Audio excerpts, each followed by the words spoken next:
esse slide, estamos aqui buscando esses conteúdos, esses assuntos, esses temas, para que eles possam nos ajudar a resolver várias questões em nossas experiências aqui no mundo físico. E precisamos desenvolver esta racionalidade da vida eterna, da vida imortal, do espírito, porque nós não sabemos de tudo. Nós não conseguimos viver a completude do espírito puro. Nós ainda estamos vivendo pequenos ensaios na vida familiar, na vida conjugal. Estamos dando os primeiros impulsos no sentido de evoluirmos para vivermos com o coletivo, com a sociedade, e precisamos destes assuntos, destes temas, desses mentores espirituais de André Luiz, para que a vida faça sentido. E com isso nós estamos hoje apresentando parte 29 dos temas, fragmentos dos livros de André Luiz. E hoje estou apresentando no primeiro retângulo, acompanhado pela seta, indicando o assunto, Ação-Reação, capítulo 16, de nome Débito Aliviado. Este livro, e de todos os livros de André Luiz, foram psicografados pelo nosso inesquecível Chico Xavier, ditado pelo mentor espiritual André Luiz. Nesse primeiro retângulo temos as brechas mentais. Este assunto em destaque diz respeito a um personagem que se apresenta nesse capítulo. É um personagem que se apresenta nesse capítulo 16, Débito Aliviado, que é chamado Adelino Correia. Ele, na presente encarnação, naquela oportunidade da narração de André Luiz, ele está numa superação de uma vida anterior. O Adelino Correia, ele reencarnou no sentido de superar uma personalidade anterior chamado Martim. É ele mesmo. Mas ele, numa vida anterior, o nome dele, uns 100 anos antes, digamos assim, é Martim o nome dele. E a atual encarnação é Adelino Correia. Como Martim, há 100 anos atrás, infelizmente, ele se apaixonou pela madrasta dele e ele, auxiliado por 2 subalternos, resolveram, infelizmente, incendiar o corpo do pai do Martim. E ele matou o pai nessas condições, para que ele pudesse ficar com a madrasta, nesse desejo horrendo de alcançar a própria vida do pai, a fim de que ele pudesse ficar com a madrasta. Isso gerou problemáticas profundas no perispírito do Martim, em que ele, ao desencarnar na condição de Martim, é uma personalidade anterior à do Adelino Correia, ele, ao desencarnar, quem recebe ele? O pai que ele vitimou. Ele fica 11 anos aprisionado no umbral e ele sofreu hipnose de espírito das trevas e ele fixou a mente dele nas labaredas do fogo que ele, ao incendiar o corpo do pai, ele viu as labaredas e ele se fixou mentalmente nessas labaredas desse ato de homicídio perante o pai. E geraram as chamadas brechas mentais, conforme o assunto de destaque. O que seriam brechas mentais? É quando nós violamos as leis divinas e essas violações geram comportamentos culposos, geram comportamentos em que nós não conseguimos nos harmonizar, porque nós violamos a lei divina e precisamos de uma nova encarnação para que tenhamos a terapêutica do esquecimento de uma vida anterior, o esquecimento do passado, que só se apresenta pelo inconsciente. E o Martim, ele sofreu no umbral durante 11 anos e foi resgatado pelos samaritanos. Esses samaritanos fazem parte de uma colônia chamada Mansão Paz, que essa colônia ela fica na região do Umbral, recolhendo esses irmãos infelizes. Um deles é o Martim. O Martim ele ingressa nesta Mansão Paz, neste posto avançado do bem, e é orientado por dois mentores, Druso e Silas. E o Martim começa a desenvolver o que nós precisamos: reforma íntima, transformação para melhor, trilhar a porta estreita do Cristo, tomar a sua cruz e resgatar o anjo que está em nós, por enquanto adormecido. Martim começa a desenvolver várias atividades do bem neste posto, na vida espiritual, Mansão Paz, e ele consegue uma nova oportunidade e reencarna, agora com um novo nome, uma nova oportunidade. Ele reencarna como Adelino Correia, e ele é espírita, desta encarnação posterior à do Martim, em que ele foi um homicida, ele matou o próprio pai, e agora ele é um outro ser, desenvolveu a reforma íntima. Mas ele vem com as consequências da lei de causa e efeito. A epiderme dele, a pele dele, sofre queimações, ele tem a síndrome do fogo selvagem, ele tem essa enfermidade, mas é interessante que nesse capítulo explica, enquanto ele estiver na reforma íntima, na transformação para melhor, esta epiderme, isto é, estas consequências da pele avermelhada, em que repercute o ato dele que incendiou o corpo do pai, como Martim, ele na reforma íntima, um homem caridoso, ele limitou as manifestações desta síndrome do fogo selvagem no organismo físico dele. Porque se ele era um peso como Martim, agora como Adelino, ele é um contrapeso. Ele está superando o que ele foi no passado. E ele tem as chamadas brechas mentais, na qualidade de Martim, em que ele toda hora vem na mente dele chamadas imagens. O imaginário dele se apresenta com esta situação horrenda do pai morrer incendiado que ele mesmo criou. E essas brechas mentais são provocadas pela fragilidade na qualidade de Martim, de um espírito que tem um pensamento culposo, é um arrependimento tardio, então ele sofre as consequências desses atos. Mas como Adelino Correia, ele conseguiu superar essas brechas mentais e ele, graças a Deus, está superando toda essa situação. Mas ele precisa resgatar o passado. Não basta somente reformar-se intimamente, que é algo essencial em nossas vidas. Tornarmos melhores, entendermos que o toque do Evangelho deve estar sempre na nossa forma de ser. Nós devemos lembrar o Evangelho do Senhor Jesus em nosso olhar, em nossa fala, em nossa forma de ser. Mas a lei de causa e efeito, ela impõe como um meio de cura total, cura na sua totalidade, o resgate, que é a expiação. E na qualidade de Adelino Correia, além de superar as brechas mentais, pensamento culposo, como ele agiu no Martim, o Adelino Correia, na reencarnação atual, naquela oportunidade, está superando o Martim, que é ele mesmo. Então, a luta é interna, não é uma luta externa. A situação ela tem um grau de complexidade. Nós não podemos banalizar essas situações.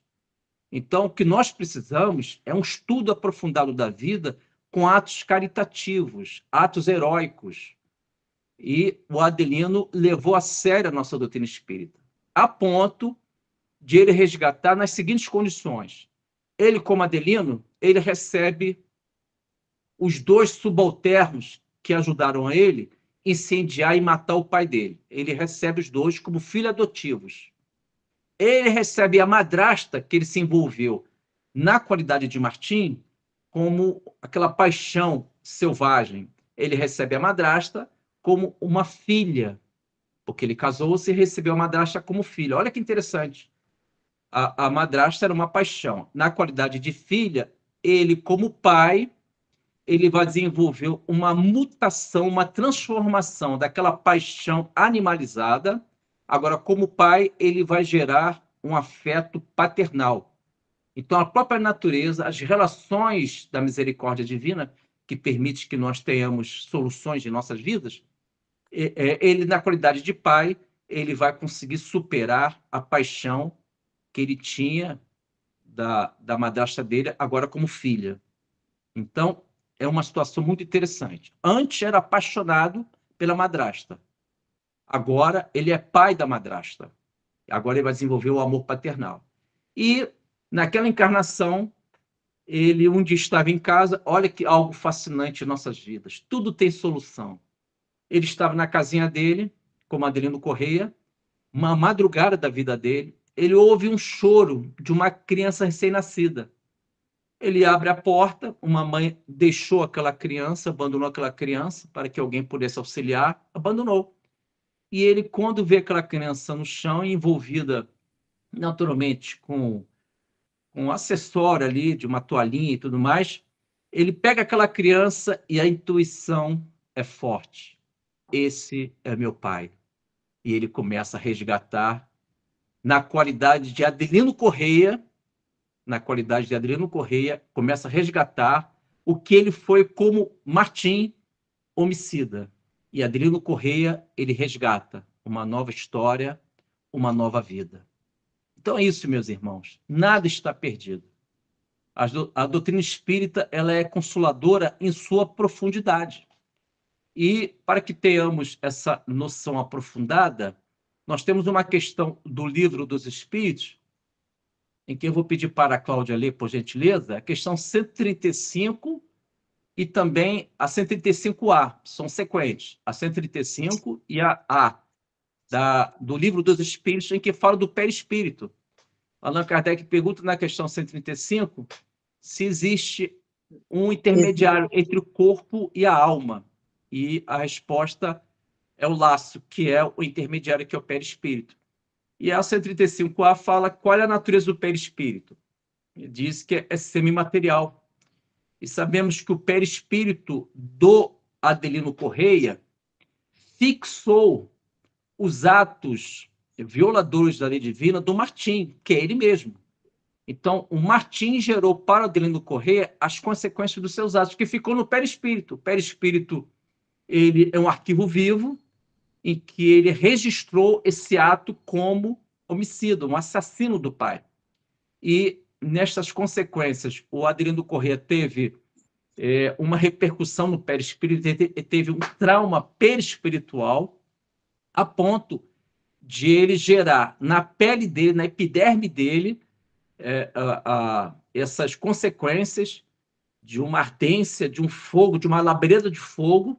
Ele tem essa síndrome e a pele dele fica toda avermelhada. Mas, como Adelino Correia, ele desenvolveu a reforma íntima, ele viveu a caridade, ele desenvolveu o amor cobre uma multidão de pecados. Então, ele limitou esta moléstia, ele limitou esta enfermidade, porque a reforma íntima conseguiu conter esse arquivo no perispírito, a fim de que essa enfermidade não venha se manifestar, porque ele é um outro ser. Porque a gente tem que entender que a lei de causa e efeito não é um castigo, mas é um processo educativo. Uma vez que o protegido ou reencarnante ele alcançou a educação espiritual, a doença é desnecessária, porque a doença é um processo educativo, não é um castigo. Não existe castigos eternos. As consequências dos sofrimentos, das nossas dores, segundo a lei de causa e efeito, é para que possamos alcançar a educação do espírito para nunca mais incidirmos nesses atos violadores das leis divinas. E o Adelino conseguiu limitar essa doença dele, porque ele está na caridade, ele está no bem. Então, ele está sepultando, ele está crucificando o Martim, uma personalidade de uma vida anterior. Você pode ler, Cláudia, a questão 135 e a A também, por gentileza. Obrigado. Existe nos homens alguma coisa além da alma e do corpo? Resposta: há o liame que une alma e corpo. Perfeito. Pode ler a A, por gentileza. 135A. Qual é a natureza desse liame? Semimaterial. Em outras palavras, um meio termo entre o espírito e o corpo, necessário para que possam comunicar-se mutuamente. É por esse laço que o espírito e matéria agem em reciprocidade. O homem é, assim, formado por 3 elementos essenciais.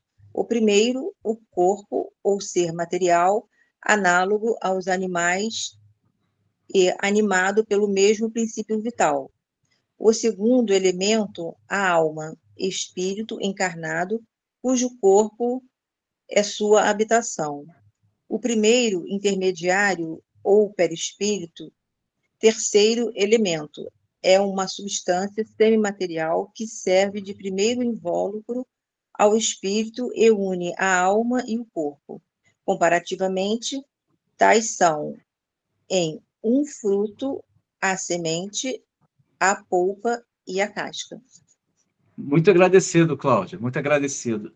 Então, conforme a leitura da nossa amiga Cláudia, o perispírito do Adelino Correia, ele, quando reencarnou na nossa dimensão física, ele trazia um arquivo vivo em que o Martim gerou esse arquivo vivo. Quais os arquivos? Primeiro, o assassinato do pai, o homicídio. Segundo, os desejos, paixões pela madrasta. E todas as consequências. Ele precisou, na qualidade de Adelino, superar o Martim que ele foi. E essa superação, as vias desta superação, reforma íntima, conhecimento espiritual, isto é, sei que eu não tenho uma única vida, eu tenho várias vidas em mim, então eu vou evitar a síndrome da vítima, eu não vou me sentir vítima de um processo em minha vida. Vou sair da arquibancada da vida, simbolicamente dizendo, e vou entrar no palco da vida. Vou retirar qualquer ideia de uma relação de vítima. E com isso eu consigo amortecer essas crises, essas situações do passado, porque eu sei que eu mesmo criei. Eis aí uma visão madura, uma visão avançada da nossa doutrina espírita. E seguindo o segundo retângulo, do mesmo livro, do mesmo capítulo, Ação-Reação, capítulo 16, Débito Aliviado. Estamos ainda neste capítulo, do segundo retângulo, do livro Ação-Reação, e o assunto, de segunda seta, é pensamento culposo, que ainda vamos falar um pouco do Martim. O Martim, ele, na qualidade de Martim, não como Adelino Corrêa, olha que interessante, é o mesmo espírito, mas com experiências de personalidades diferentes, mas é o mesmo espírito. Como o Martim, ele tinha um pensamento culposo, porque ao matar o pai nessas condições, o pensamento do Martim era de culpa, e não poderia ser diferente, porque é uma violação divina você cessar a vida do seu pai, uma violação gravíssima. E ele, na qualidade de Martim, o pensamento dele, segundo a narração de André Luiz, orientado pelo Druso, pelo Silas, que são mentores espirituais, na Mansão Paz, que é a colônia que André Luiz está ali vivendo as experiências e relatando para a gente esse conhecimento, os pensamentos de Martim são pensamentos culposos. Então, o Martim, ele precisa e necessita viver o que o livro Céu e Inferno orienta, a obra clássica de Allan Kardec, da codificação de Allan Kardec, o livro Céu e Inferno.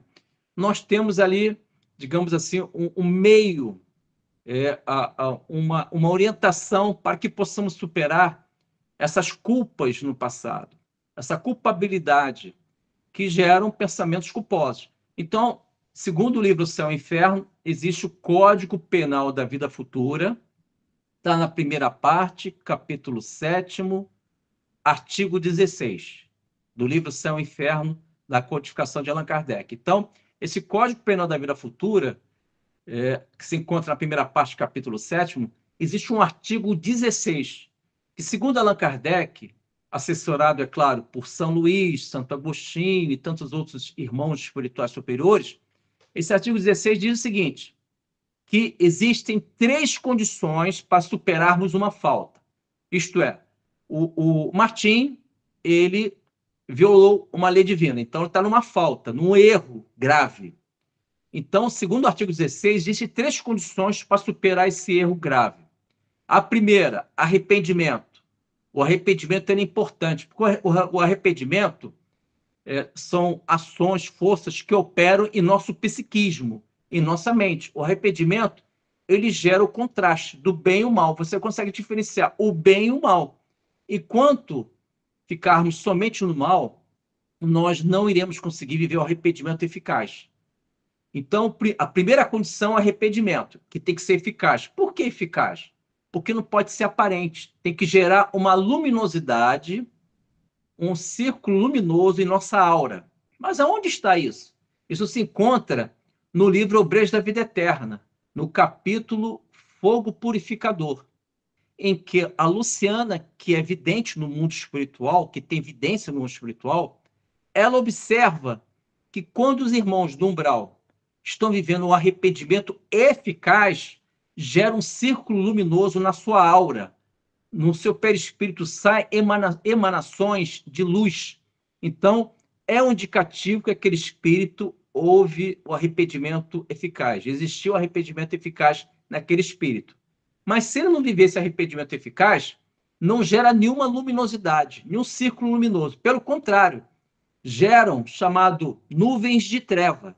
Essas nuvens de trevas saem do perispírito com aspectos desagradáveis, em que essas nuvens indicam que não existe nenhum arrependimento. O espírito continua duro, continua ainda incidindo em vários erros. Então, não tem como simularmos, ocultarmos para o mundo espiritual se conseguimos alcançar o arrependimento ou não.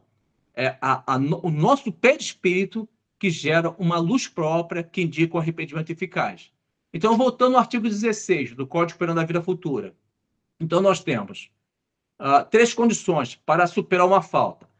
O Martim, ele infelizmente violou a lei divina ao matar o pai. Como Adelino Correia, o Adelino Correia alcança essa superação. O Adelino Correia, primeiro, se arrependeu. Claro, se arrependeu. Ele reencarna, torna-se espírita e quer superar tudo. O Adelino Correia, então, ele viveu a primeira condição, arrependimento. Tu tem que ser outro, tu tem que ter uma nova vida, uma nova história. Nós não podemos ser os mesmos que reencarnamos. Tem que ter arrependimento, superação de velhos equívocos. Segunda condição, expiação, que significa resgate espiritual. Temos que resgatar o nosso passado. E o Adelino fez isso. Ele tem que resgatar quem? Ele mesmo, como Martim, que matou o pai. Ele recebeu o pai na madrugada da vida dele, como uma criança abandonada, e ele socorreu aquele nenenzinho que é o pai dele. Então, ele está resgatando, está expiando, que é a segunda condição do artigo 16 do livro Céu e Inferno, Código Penal da Vida Futura. E a terceira condição, que é a mais importante, é a reparação, segundo Allan Kardec.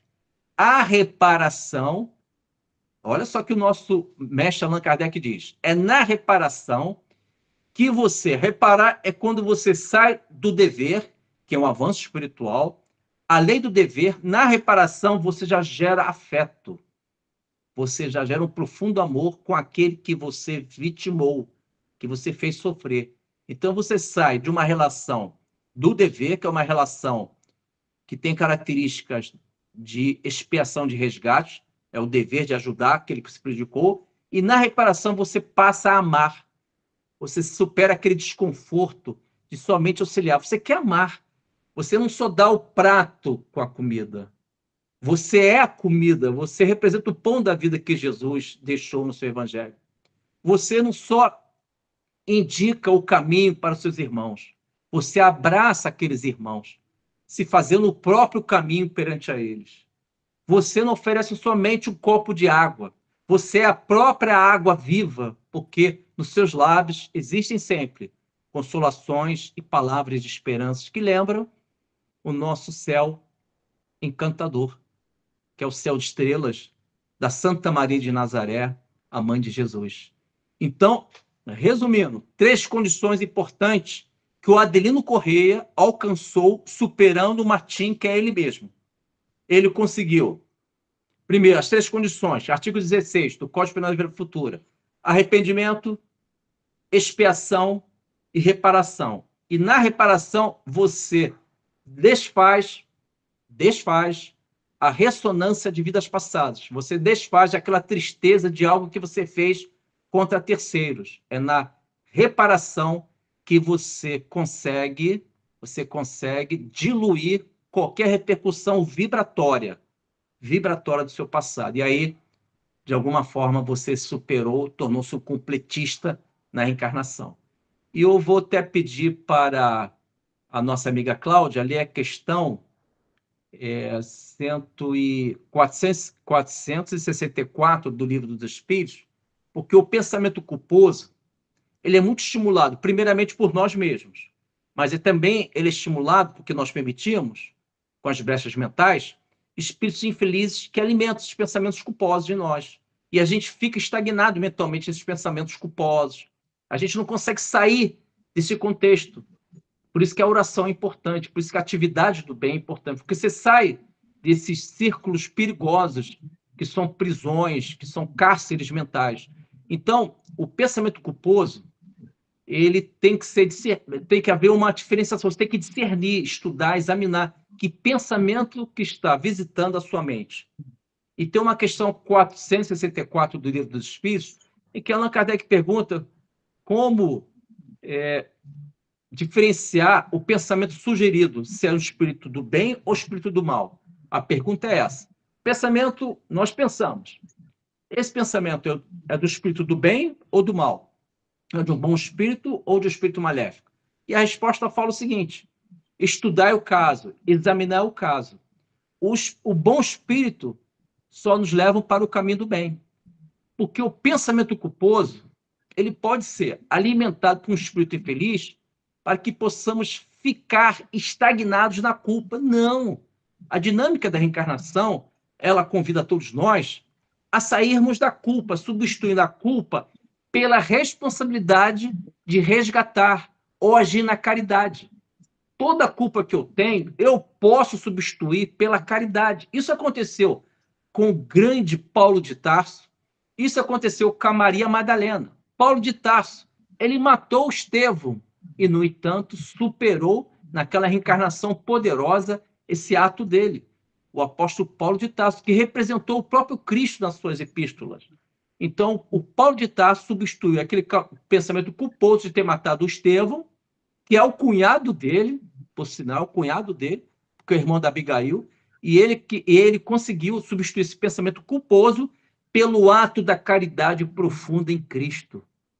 Da mesma forma, Maria Madalena substituiu, digamos assim, aquela vida de prostituição em que ela entendeu que Cristo é o grande ideal a ser alcançado. E ela renunciou àquela degradação moral para um avanço de espiritualidade. Então, ela substituiu esses comportamentos ao adorar Jesus em atos, pensamentos e em atitudes. Então, Cláudia, você pode ler a questão 464 do Livro dos Espíritos, por gentileza, Cláudia? Sim, pois não. 464. Como distinguir se um pensamento sugerido vem de um bom ou de um mau espírito? Resposta: examinem bem o assunto. Os bons espíritos aconselham apenas o bem. Cabe-lhes distinguir. Muito agradecido, Cláudia.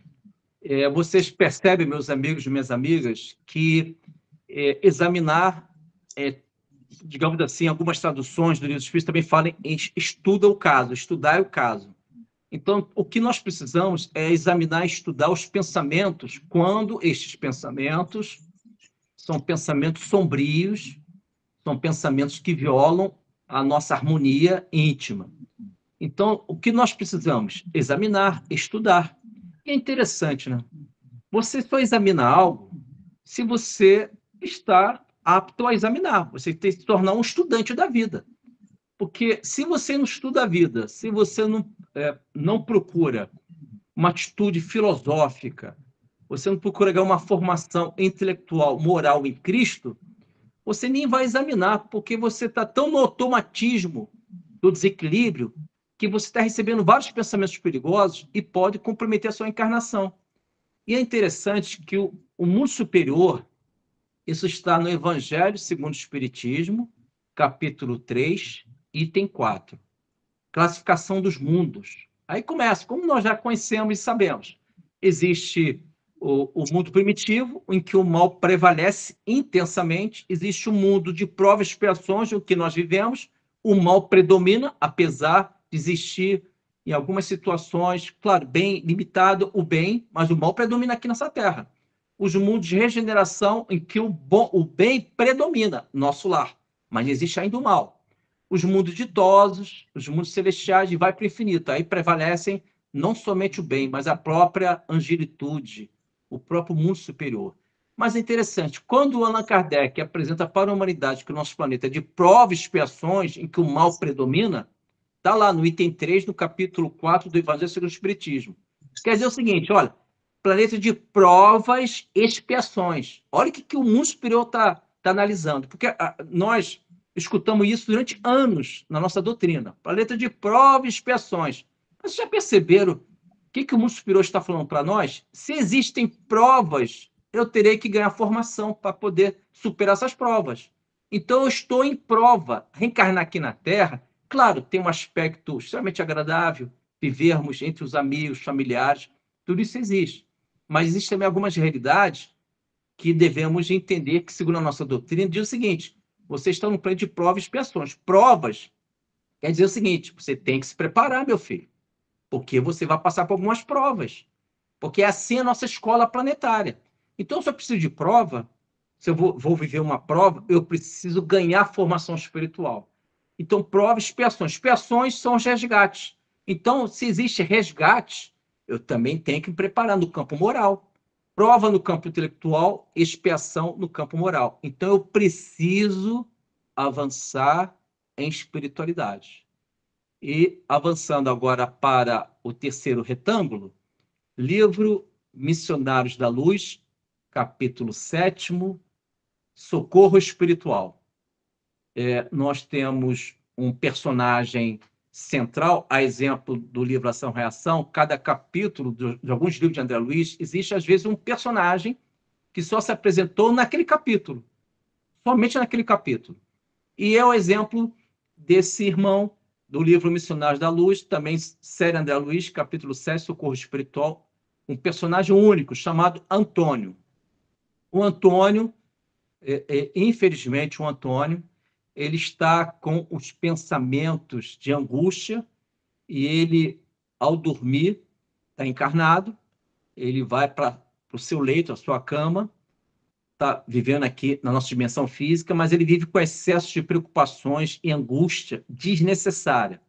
Então, ele, nesta angústia desnecessária, segundo a narração de André Luiz, ele já incidiu no chamado dores imaginárias, porque às vezes a angústia ela existe, às vezes ela existe, mas às vezes nós acrescentamos algo que a própria angústia fica perplexa, fazendo um trocadilho, é claro, né? Estou brincando, a angústia não vai ficar perplexa, a angústia é angústia, mas fazer um trocadilho brincando um pouco, nós acrescentamos nesta angústia algo muito desnecessário, que aí começamos da angústia, que pode ser uma provocação da vida para que possamos ganhar informações no campo da realidade. Às vezes a angústia, o sofrimento nos coloca na realidade da vida. Ó, meu filho, a realidade é essa, vamos superar?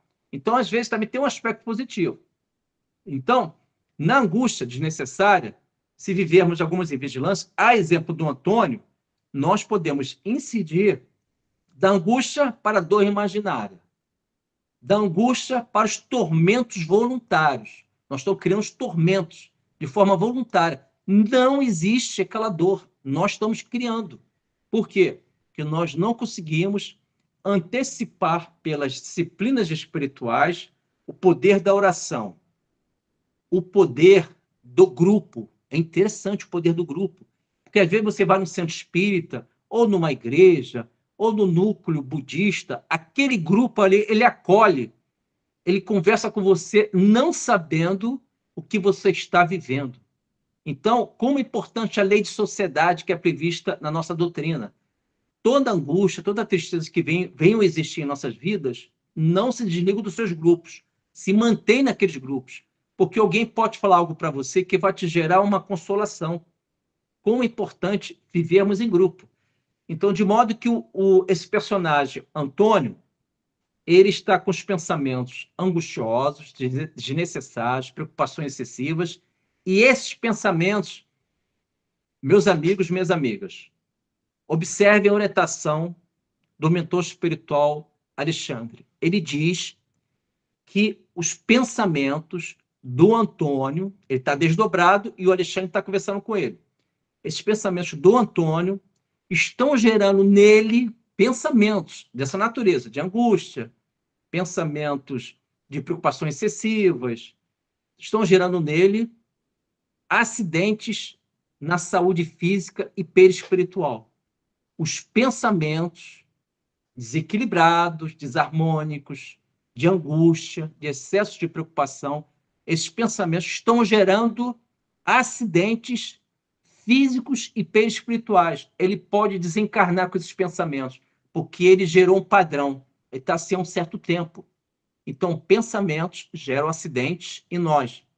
Pode gerar em nós situações, desequilíbrios orgânicos, físicos e perispirituais. Então, diante disso, o nosso mentor Alexandre, ele orienta que é necessário o grupo dos samaritanos para ajudar o nosso Antônio, que o Antônio precisa se manter ainda vivo na Terra para poder ajudar a auxiliar seus familiares. Aí o mentor Alexandre, ele telepaticamente, ele convoca um outro mentor chamado Francisco, que é chefe dos samaritanos. Em um dado momento, entram naquele ambiente, naquele quarto em que o Antônio está desdobrado, que vive aqui na Terra, entre os samaritanos, presidido pelo Francisco. E o Francisco faz um diagnóstico também, dizendo que a situação dele é delicada, do Antônio, que pode falecer, desencarnar. Aí, qual a solução? Já que o Antônio não utiliza a prece, não utiliza a força do grupo, a lei de sociedade, os ambientes espirituais, não procura desenvolver a transformação para melhor, a única situação cabível naquele momento é uma transfusão magnética profunda. Aí os samaritanos entendem que o melhor caminho é ter um médium da nossa vida física desdobrado. E eles conseguem. Aí eles conseguem trazer um médium desdobrado, um super médium, com magnetismo profundo, e eles colocam a mãozinha do médium sobre a cabeça do Antônio. Claro, o Antônio está desdobrado. E começa a existir uma transfusão magnética profunda, e consegue refazer as partes perispirituais que estão danificadas, comprometidas pelos pensamentos sombrios que geraram um acidente no organismo físico e perispiritual do Antônio. Então, meus amigos, resumindo, o Antônio viveu a auto-obsessão e a obsessão, porque os pensamentos dele geraram sintonias com ele mesmo, com as suas inquietudes, e geraram, no mundo que vivemos, possivelmente, sintonias com os pensamentos de espíritos infelizes. E é interessante, porque às vezes nós ficamos indagando, será que quando a pessoa faz um trabalho, uma magia negra, ou quando a pessoa ela utiliza talismã, palavras mágicas, cabalísticas, isso tem uma influência em nosso mundo mental? Segundo Allan Kardec, não. Vamos então para a questão 553, que segundo Allan Kardec, o que atrai um espírito sobre o outro é pelo pensamento, não é o elemento material. Você pode colocar qualquer objeto em que esteja imantado com vibrações pesadas, vibrações deletérias. Mas se o seu pensamento estiver acima de tudo isso em Cristo, não há frequência, não há uma combinação vibratória. Então, o que ocorre? Segundo a questão 553, nossa parte final, diz o seguinte: é pelo pensamento entre os espíritos que geram, sim, a possibilidade de receber energias deletérias, magia negra e tudo mais. É pelo pensamento entre os espíritos. Um espírito infeliz consegue gerar uma sintonia com um espírito reencarnado que abriu brecha. Ele permitiu esse vínculo. Não é o objeto em si.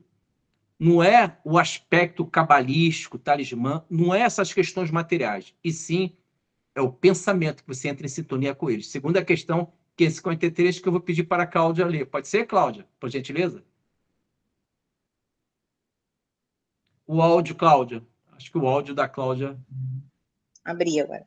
Ah, É tá ótimo. 553. É Qual pode ser 553. o efeito das fórmulas e práticas com as quais certas pessoas pretendem dispor da vontade dos espíritos? O efeito de torná-las ridículas, senão de boa fé. Caso contrário, são tratantes que merecem castigo. Todas as fórmulas são enganosas. Não há nenhuma palavra sacramental, nenhum sinal cabalístico, nenhum talismã que tenha qualquer ação sobre o espírito, porque eles são atraídos apenas pelo pensamento e não pelas coisas materiais. Agradeço, Cláudia. Agradeço. Olha, a leitura da Cláudia permite que nós tenhamos uma fé raciocinada, não é isso? Então, aquele papo de achar o seguinte: nossa, hoje é sexta-feira 13, vi um gato preto e não passei embaixo da escada. Essa questão, ela acaba com esses mitos. Essa questão, ela acaba com o gato preto, acaba no bom sentido, claro, né? Gato preto tem que continuar existindo, né? Um bichinho bonitinho. Mas essa questão 553 entende o seguinte: apenas, está lá a resposta, é apenas pelo pensamento que os espíritos se atraem, seja o espírito encarnado ou desencarnado. Então, não é um trabalho feito lá na encruza. É claro que o bom senso permite o seguinte: tu não vai chegar lá, baseado na questão 553, eu estudei a questão 553, que é pelo pensamento que o espírito se atrai. Tu não vai chegar na encruza pegar o que está ali. Também tem que ter bom senso. A nossa fé é raciocinada. Você se mantém distante, mas sabendo que é apenas pelo pensamento que os espíritos se atraem, seja uma atração superior, uma afinidade luminosa, sublime, ou seja, uma atração horrenda, desagradável, em que, infelizmente, vão gerar uma simbiose, né? Vão ficar entrelaçados num aspecto muito negativo. Então, no caso do Antônio, ele gerou essas sintonias de pensamentos certamente com um espírito infeliz, ou ele mesmo, porque lembrando que nós temos a força anímica, nós temos o animismo, nós temos uma alma. O que é o anímico? O animismo ele é originário do nosso acervo de experiências de vidas passadas. Às vezes, talvez nós temos uma personalidade 3.000 anos antes de Cristo, que ela até hoje se apresenta em nós com velhos padrões de limites evolutivos desagradáveis que a gente recorre a ela. Então, às vezes, essas sintonias de pensamentos são com essas reencarnações passadas. Quando tem aspectos positivos, quando nós possuímos reencarnações poderosas no caminho do bem, maravilhoso. Aí eu vou recorrer a um monge que eu vivi na Idade Média, em que ali eu tive disciplinas espirituais, em que eu entendi que Cristo deve ser adorado em espírito e verdade. Perfeito, perfeito. Eu tenho essa personalidade dos meus arquivos mentais que eu posso visitar e recorrer à força. Mas se eu não tenho essas personalidades do bem, eu tenho, na realidade, personagens confusos, que eu não consegui desenvolver em mim a capacidade de viver a Boa Nova, entender a Jerusalém, a cidade santa da minha vida, em que eu devo aceitar a cruz do nosso Mestre Jesus para que eu possa crucificar o meu ego, as minhas infantilidades. Se eu, porventura, não tenho essas encarnações poderosas, eu posso gerar sintonias perigosas com esse meu passado, que pode comprometer a minha vida. Por isso que é importante estudarmos a vida. E, por último, vamos continuar ainda no livro Missionário da Luz, capítulo 7, Socorro Espiritual. O último retângulo que indica preocupações excessivas. As preocupações excessivas parece que atinge todos nós, né? Nós estamos numa encarnação em que nós vivemos experiências que vão exigir da gente capacidade de resistência. É aquele velho símbolo da natureza, né? Em que você sabe que a flor de lótus ela nasce geralmente em charcos, em pântanos. Então, a semente da flor de lótus ela para germinar, para ela acontecer, ela tem o mínimo de claridade na superfície do pântano. Você sabe que o pântano não permite que a claridade do nosso Sol, os raios solares, penetrem no pântano, na sua profundidade. Mas a semente da flor de lótus, que se encontra nas profundezas de um pântano, a única rota, o único caminho que ela tem é as claridades dos raios solares que tocam na superfície do pântano. Olha que interessante, olha que símbolo poderoso, cara. Olha que símbolo poderoso. A semente da flor de lótus, quando a flor de lótus nasce em pântanos e charcos, a semente consegue se ligar, ela tem uma rota de subida baseado nas claridades dos raios solares que se limitam na superfície do pântano. E ela vai fazendo caminho. Ela vai fazendo caminho. E não é um caminho simples, não. Leva um certo tempo, mas ela já tem a direção, ela já tem a referência, ela já tem o vínculo com a luz, e ela alcança essa luz. E quando ela alcança essa luz, ela já gerou o que nela? Raízes, capacidade de sustentação. Então, às vezes, aquela claridade que nós já alcançamos em Cristo, sabemos que Jesus existe, o mundo espiritual existe, a vida espiritual está nos envolvendo, a vida espiritual que vai nos confortar, são as claridades para que possamos sair do pântano que nós criamos no passado. E essas preocupações excessivas são esses ambientes dos pântanos. E precisamos sempre olhar para a claridade da superfície. Entrou uma preocupação excessiva, lança seu olhar nas claridades que ficam sobre o pântano. Se mantenha assim, porque você está desenvolvendo algo que Krishnamurti mencionou em um dos seus livros. Krishnamurti foi um grande líder espiritual, um mentor espiritual na Índia, faleceu em 1985, é um grande. Ele diz o seguinte, o nosso Krishnamurti, ele fala, a força e a beleza nascem na capacidade de você suportar um aniquilamento. Vou repetir, vale a pena. A força e a beleza nascem na capacidade de você suportar um aniquilamento. Há um aniquilamento na sua vida, pode ser de natureza mental ou pode ser no mundo externo, no mundo objetivo. São aniquilamentos? Aprenda a resistir. Aprenda a resistir. E faça o bem, a caridade, porque fora da caridade não há salvação. O bem vai permitir em nós algo profundo, como diz Allan Kardec na nota da questão 982 do Livro dos Espíritos, que a Claudinha vai ler daqui a pouquinho. A nota de Allan Kardec diz o seguinte, falando do nosso espiritismo.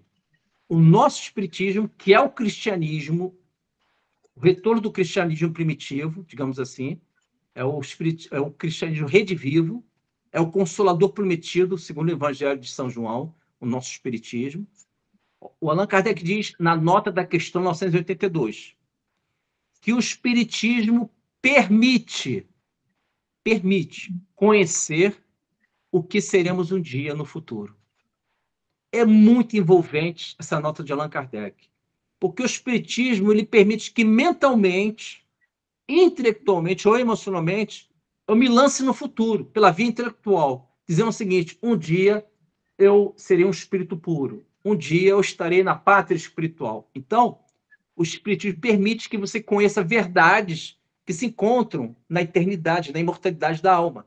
Isso nos dá muita consolação, porque você sabe que se você suportar qualquer aniquilamento, você vai alcançar essa pureza do espírito, você vai alcançar a pátria espiritual. Então, eu vou pedir para a nossa amiga Cláudia ler a questão 982 do Livro dos Espíritos e também a nota de Allan Kardec, porque é uma beleza essa questão. É uma questão clássica. Pode ler, amiga Cláudia, por gentileza? Sim, vamos lá. É necessário crer no espiritismo e nas manifestações dos espíritos para assegurar a nossa sorte na vida futura? Se assim fosse, todos os que não creem ou que não puderam esclarecer-se seriam deserdados, o que é um absurdo. É o bem que assegura a sorte no futuro. Ora, o bem é sempre o bem, qualquer que seja o caminho que a ele conduz. Ver questões 165 e 779. A crença no espiritismo ajuda o homem a melhorar-se ao fixar-lhe as ideias sobre certos pontos do futuro. Ela apresenta o avanço dos indivíduos e das massas porque permite concebermos o que seremos um dia. É um ponto de apoio para a luz que nos guia. O Espiritismo ensina a suportar as provas com paciência e resignação, desvia o homem dos atos que poderiam retardar-lhe a felicidade futura, e é assim que contribui para a sua felicidade. Mas nunca se disse que sem ele não se possa atingi-la. Agradeço, Cláudia, agradeço. Então, a nota de Allan Kardec diz que o Espiritismo ele permite conhecermos o que um dia seremos. Isso é muito doce, quando estamos em plena encarnação. Quer dizer o seguinte, que eu posso relativizar minha dor. Eu posso relativizar o que estou vivendo, que pode ser um sangramento. É como se, simbolicamente dizendo, olha que interessante, aí eu vou falar em simbologia, porque os símbolos, a gente fixa mais, nós conseguimos fixar grandes ensinamentos pelos símbolos.